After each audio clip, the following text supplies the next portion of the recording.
తెలంగాణలో జరుగుతున్నటువంటి బాధాకరమైనటువంటి విచారకరమైనటువంటి సంఘటనలు రోజు రోజుకు ఒక్కొక్క విధంగా తెలంగాణ ప్రజలు నమ్ముకొని కోరుకొని తెచ్చుకొని కొట్లాడుకొని తెచ్చుకున్నటువంటి తెలంగాణలో ఈరోజు బాధపడుతూ ఆత్మహత్యలు చేసుకుంటున్న సమయం ఒక్కొక్క రకం ఒక్కొక్కసారి ఒక్కొక్క ఏడాది ఒక్కొక్క 6 నెలలకు ఒక్కొక్క రకంగా ఇబ్బందులకు గురైతున్నటువంటి తెలంగాణ ప్రజలు ఒకరోజు ఆర్టీసీ ఉద్యమకారులు ఒకరోజు ఇంటర్ విద్యార్థులు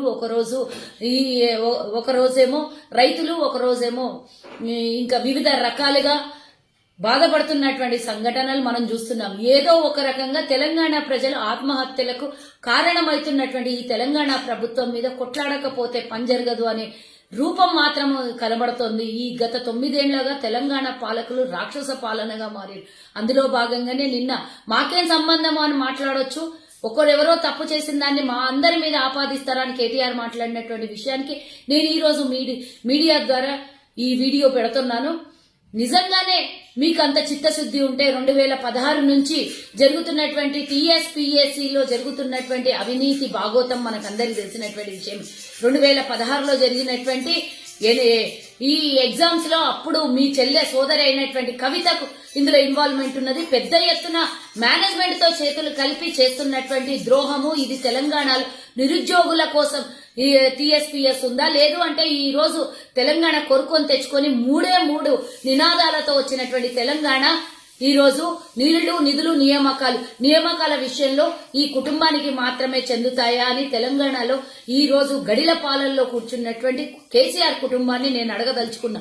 ఈ రోజు చనిపోయినటువంటి అంటే నిన్న సాయంత్రం ఉరేసుకొని చనిపోయినటువంటి నవీన్ సొంత జిల్లా సొంత నియోజకవర్గము కేటీఆర్ కి నియోజకవర్గమైనటువంటి సిరిసిల్లాలో మరి ఒక నిరుద్యోగి ఆత్మహత్య చేసుకొని చనిపోవడం ఎవరు కారణం అంటారు? తెలంగాణలో మీరు అవలంబిస్తున్నటువంటి విధానాల వల్ల కాదా ఈరోజు ఎగ్జామ్ లో పేపర్ లీకేజ్?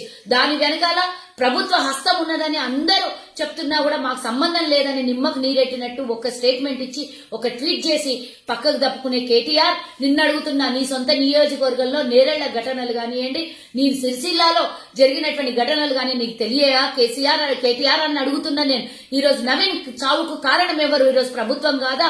బిస్వాల్ కమిటీలో 1,91,000 ఉద్యోగాలు వేస్తా అన్నటువంటి మీరు 30,000 ఉద్యోగాలు ఇప్పుడు 4 ఏళ్ల తర్వాత 30,000 ఉద్యోగాలు నియామకాల కోసం మీరు ఈరోజు కేటాయించినటువంటి టీఎస్పీఎస్సీ ఉద్యోగ భర్తీ 30 లక్షలకు దగ్గరగా ఈరోజు నిరుద్యోగులు అల్లాడుతున్నారు.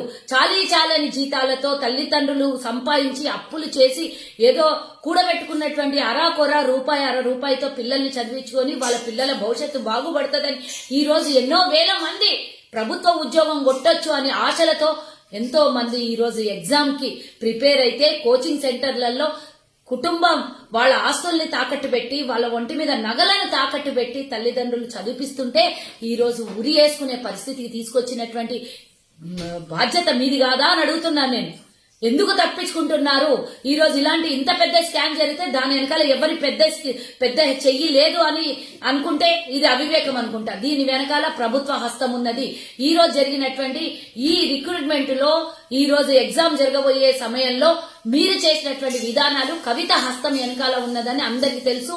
కేసీఆర్ ప్రభుత్వం హస్తం ఉన్నదని అందరికీ తెలుసు. ఆనాడు ఎంతో మంది ఈ రోజు పట్టుబడ్డటువంటి ప్రవీణ్ అందులో ఉద్యోగిగా ఉండి మళ్లీ ఎగ్జామ్ రాశాడు అని అంటే ఇది ప్రభుత్వ నిర్లక్ష్యం కాదా? ప్రభుత్వం తెలిసి జరిగినటువంటి విషయం కాదా? ఈ లీకేజీ వెనకాల అన్ని సిట్ కాదు.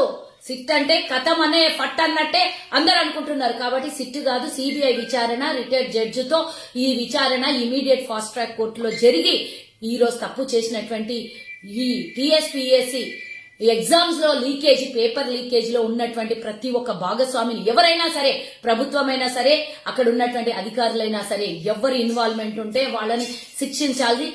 దీని మీద విస్తృతంగా ఇమీడియట్ గా విచారణ జరగాలి అని డిమాండ్ చేస్తూ ఈ రోజు సిరిసిల్లలో జరిగినటువంటి నవీన్ ఉదార ఘటనకి మనం చాలా చింతిస్తూ బాధపడుతూ నిరుద్యోగులకు అందరికీ నేను దయచేసి చేతులెత్తి దండం పెట్టి విద్యార్థులకు నిరుద్యోగులకు అందరికీ నేను వేడుకుంటున్నా. దయచేసి మీరు ఇలాంటి అఘాయిత్యాలకి పాల్పడకండి.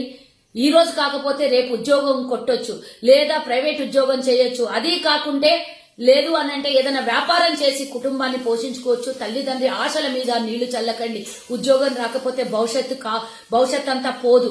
మనం చచ్చిపోతేనే మన కుటుంబం, మన వెనకాల ఆధారపడి ఉన్నటువంటి తల్లిదండ్రులు, పెద్దలు, వాళ్ళందరికీ మనము కావాల్సినటువంటిది.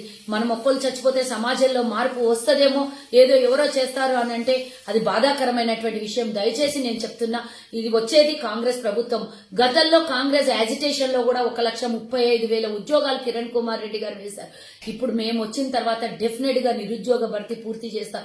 గతంలో ఏ విధంగా అయితే కాంగ్రెస్ భారతదేశం మొత్తం అన్ని విధాల సకల సౌకర్యాలు అందించిందో, నిరుద్యోగుల విషయంలో అన్ని విధాల ఉద్యోగ భర్తీ చేసిందో, అదే విధంగా కాంగ్రెస్ ప్రభుత్వం వస్తుంది.